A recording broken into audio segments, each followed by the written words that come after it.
Hello po mga kababayan, kamusta po kayong lahat? And once again, welcome back to another episode of Simply Talkies Vlog.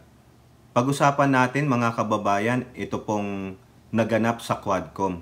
Kasi ang dami po na namang naisiwalat doon na mukhang itong previous administration, particularly si Duterte and his minions, the likes of Bato and Go, mukhang wala po eh.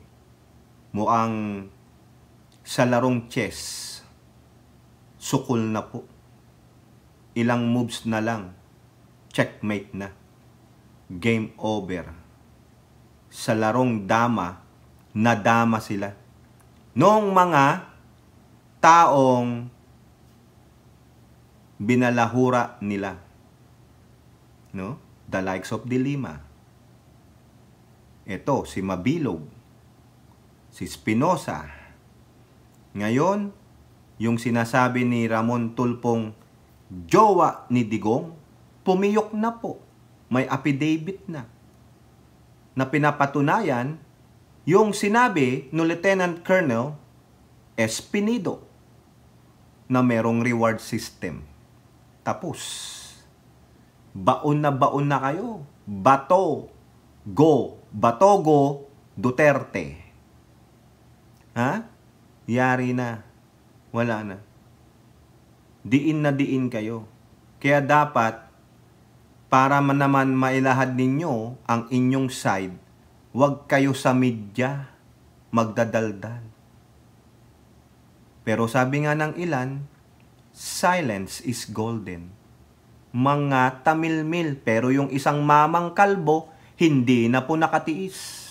Pero bago po tayo magpatuloy, tayo po ay magbibigay pugay at pasalamat sa lahat ng ating channel members, followers, subscribers, nag-like at nagsishare ng ating mga videos, sa mga nagbi-video replay, nagsishare ng kanilang blessings through super chat, super stickers, and super thanks.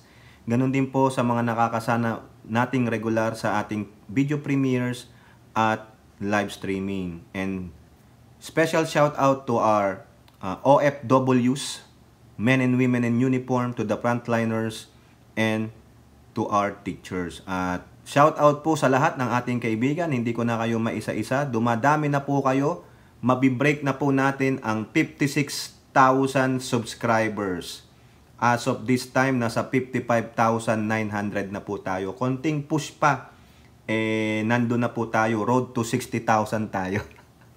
Maraming salamat po kay Elora, kay Kai, kay Tita Aurora, kay Suset, Maritel, Miyu, Ate Maite, Ate Beth M, Hattori, Carclea, Doc Desi, no? At sa iba pa po, no? Sa ating mga kaibigan dyan, no? Sa ating live stream at video premiere, no? Issue-based lang po tayo, no? Kung hopefully, patuloy nyo pong suportahan itong ating channel by watching our videos, whether sa live streaming or sa ating video uploads, no? Maraming salamat po and may God bless us all. Tatlong article po meron tayo dito. Uunahin natin itong sinabi ni Kerwin Espinosa, yung confess drug lord. Ito siya dati. Nag-confess siya na isa siyang drug lord, pero nakalabas po siya eh. No, parang ito ba na-acquit? Parang gano'n, no? Hindi ko po alam yung istorya ni Kerwin. Ang huling-huling balita ako, nasa kulungan to eh. Pasensya naman, no? Pero nasa Quadcom po siya kahapon, no? Ipagpaumanhin nyo na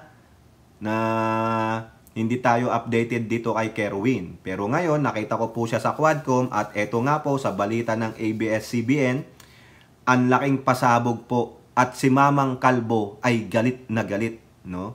At meron pong isa dyan na former bilanggo din pero na-acquit, meron pong patutsada kay Mamang Kalbo. Talagang si Mamang Kalbo ay malamang tutubuan ng buhok. Kasi anong sasabunutan niya, stress na siya eh. No, baka pati yung mga buhok-buhok niya, kung saan siya merong buhok, nalagas na eh. Baka mamaya yung kilay niya, nalagas na, di ba Jun? O, sa sobrang stress ni Bato, baka wala na, pati yung pilik mata, malaglag na, di ba Maritel? Baka lahat ng buhok, sa ilong, sa tenga, kung saan man, malalaglag na, super stress na si Mamang Kalbo. Sino ba si Mamang Kalbo? O, eto po, nandito, o. Sabi ng ABS-CBN headline, Kerwin Espinosa claims De La Rosa coerced him to implicate De Lima in drug trade. Sa Tagalog, sinasabi ni Kerwin Espinosa na siya po ay pinilit ni Bato na isabit si De Lima sa drug trade. Yun po yun. No? Yun ang pahayag dito. No? Alleged drug lord Kerwin Espinosa on Friday claimed that former National Police Chief and now Senator Bato de la Rosa coerced him, pinilit siya na ilink si Leila de Lima in the illegal drug trade which led to her years-long detention. Di ba 7 years?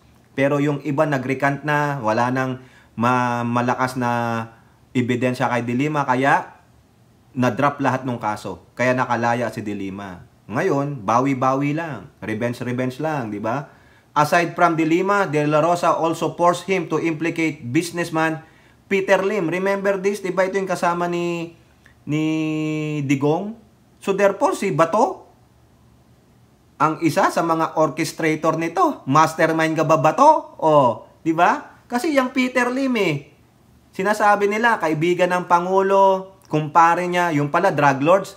Kaya nung nawala si Peter Lim, tumakas, pinatakas ng Pangulo ninyong Duterte. O, tanungin nyo si Bato. Ikaw ba Bato is working behind without the knowledge of your president? Akala ko ba solid Duterte ka?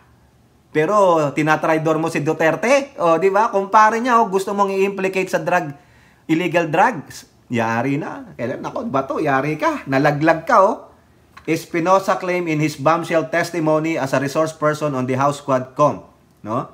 According to Espinosa, De La Rosa, the chief implementer of Duterte's anti-drugs campaign, pressured him to pin De Lima and Lim on November 17, 2016. Ilang buwan pa lang presidente nito si Duterte. July, August, September, October, 5 months pa lang. Espinosa had just returned from Abu Dhabi and was facing drug-related charges. Talagang ano't man to. Nahuli po si Espinosa sa Abu Dhabi. Recalling he was escorted by police upon his return, Espinosa told the joint panel, ang sumundo sa akin, si General Bato. Inakbayan ako. Papunta sa sakyan na Land Cruiser na puti, na bulletproof. Talaga. Ito pa, ang sabi ni Kerwin. Nung sumakay na kaming lahat, si General Bato nasa unahan. Ako nasa likod. Pinagitnaan ako ng 2 mga pulis at sinabihan niya ako. Sinabihan daw siya ni Bato. Aminin mo na kasi, sangkot ka. Di ba ganon si Bato? Aminin mo na, sangkot ka sa kalakaran sa droga dito sa Pilipinas. At idawit ko si Peter Lim at si Leila de Lima para madiin na sila. Talaga naman si Bato. Sino nag-utos sa'yo, Bato, na idawit si Peter Lim at de Lima? Yan ang dapat mong ipaliwanag, Bato. Hindi ito yung mamayang sasabihin niya, mga kababayan, Espinosa then claimed that De La Rosa threatened that if he did not go along with the plan, he would meet a similar fate as his father. Di ba? Yung gagawin parang dinuguan siya. Ito po, yung tatay ni Kerwin. Ang pangalan ay si Leyte Mayor Rolando Espinosa. Si Rolando Espinosa ay napatay doon sa jail cell. Remember the 3 Chinese drug lords daw? Doon sa Davao? Diba? Yun. Ganun din na nangyari kay late Mayor Rolando Espinosa noong November 5th. After he was accused by Duterte as having involvement in the drug trade. Tarantado talaga to si Duterte, no?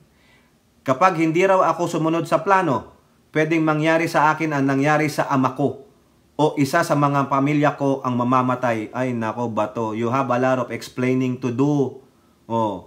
Patay tayo dito, mga kababayan. Ngayon, ano lang ang sagot ni Bato dyan? Sabi ko nga kanina sa inyo, itong si Bato, nakamonitor. O di kaya may mga tauhan siya na nakamonitor. Pero bago ko sabihin sa inyo yung sagot niya, unahin muna natin tong sinabi naman nung isang dapat na isinali doon sa drugs at nakulong nga dahil dyan. Kasi ikaw naman De Lima, nakita ka nagsasayaw doon kasi sa bilangguan. Di ba? Ngayon, Ano ang sabi ni De Lima dyan? Oras na ng pagtutuos. Leila De Lima, 6 Bato de la Rosa, accountability over false drug claims against her. Nako, yari na Bato. Yari ka dito. Kakasuhan ka ni De Lima. Lawyer yan, Bato. Kakasuhan ka nito. Sa totoo lang mga kababayan. At maaaring gamitin ni De Lima yung mga nandoon sa Quadcom. Sabi na De Lima, oras na ng pagtutuos. It's about time. Hopefully next year, pag natapos na ang iyong termino bilang senador at hindi ka na nare-elect, baka next year, after election, bye-bye Philippines na. Dapat unahan nyo na si Bato. Idemanda na ninyo sa korte, tapos magpa-hold departure order na kayo. Kasi baka yan, alam nyo na. Diba? Baka mag-Harry Roque or Alice Gu. Sabi dito, time to face the music.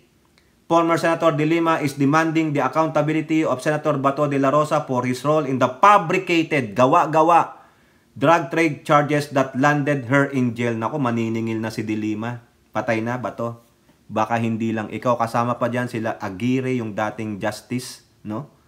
De Lima said De la Rosa must now pay for such smear campaign after Kerwin Espinosa finally identified him as the man behind the pressure to implicate her in the illegal drug trade. Ang susi pala si Kerwin. Yari na, bumaliktad na po ang mundo. No? Sana bukas na sa ibabaw naman. O ayan, sabi ng Aegis yun, di ba? O ayan, ito na nangyari ba to? Kayo ngayon na nang nasa ilalim. Espinosa dropped the shocking claims against the former police chief during a House Quad Committee hearing on the drug trade. Ayan. Sabi ni De Lima, matagal na nating alam na napilitan lamang si Kerwin na idawit ako sa illegal drug dahil sa kagustuhan ni Duterte. Sa wakas, napangalanan na ang isa sa mga mastermind sa paggawa ng ebidensya na walang iba kundi si dating PNP Chief Bato de la Rosa. Patay ka, De la Rosa. May kalalagyan ka na. Oo.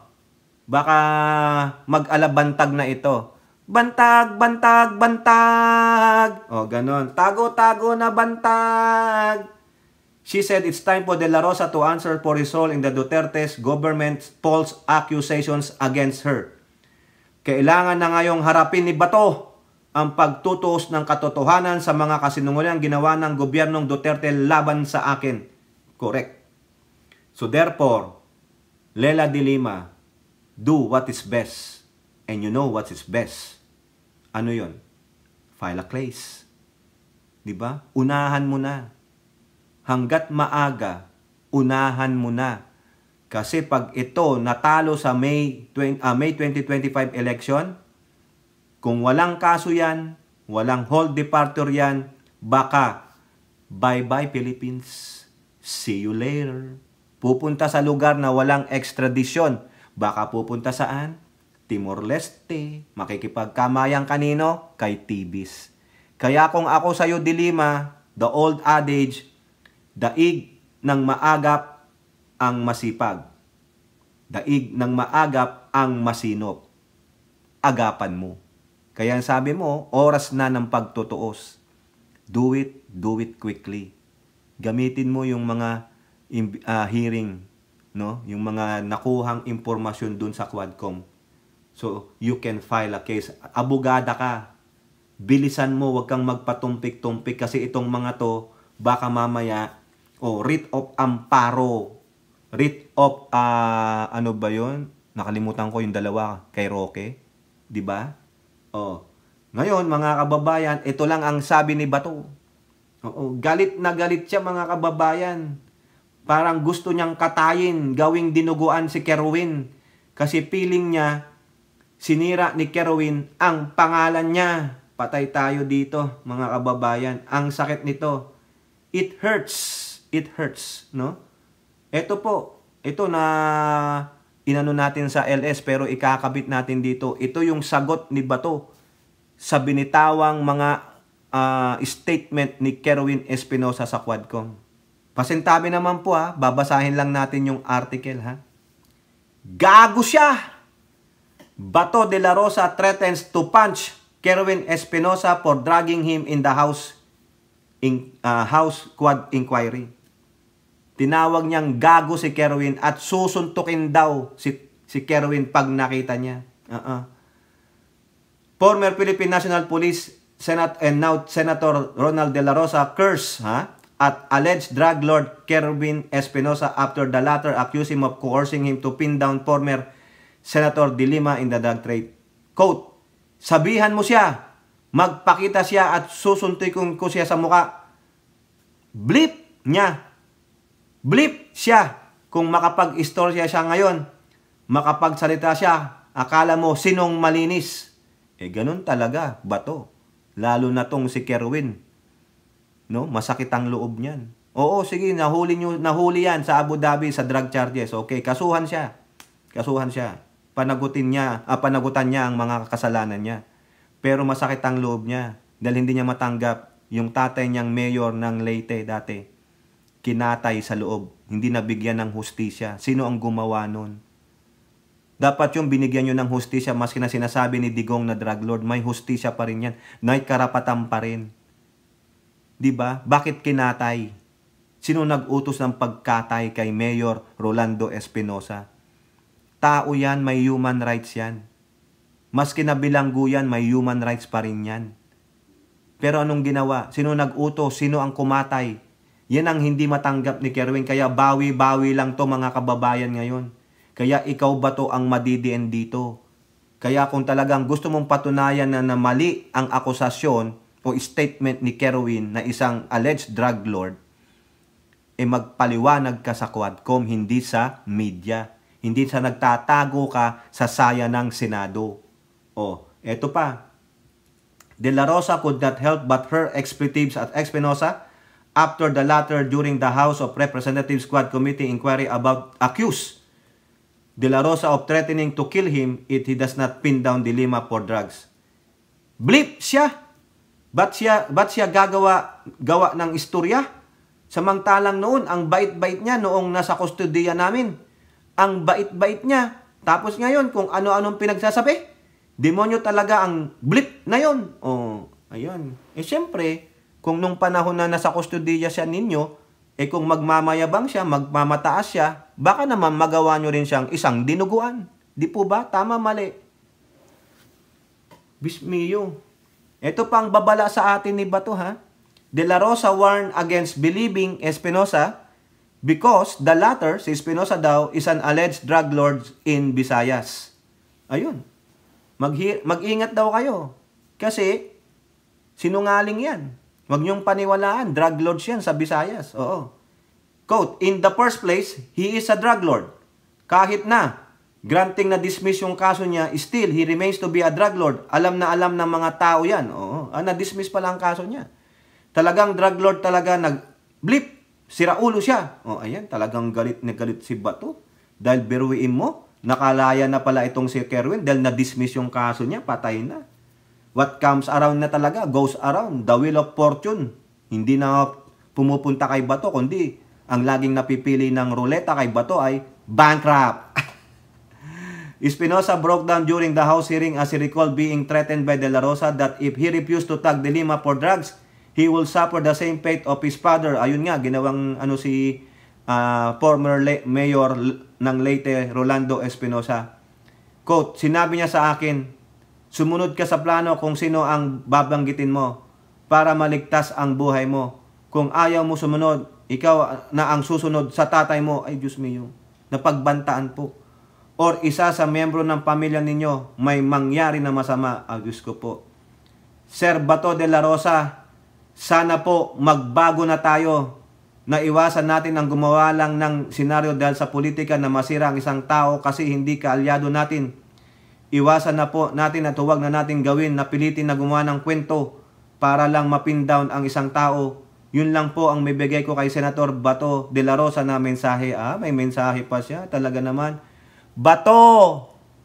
Oy, Mami Peng, if I will borrow, Huwag ka magalit, Mami Peng. Bato! Magbago ka na! Di ba, Miyu? Bato, magbago ka na. O tanungin din natin si Kerwin. Kerwin,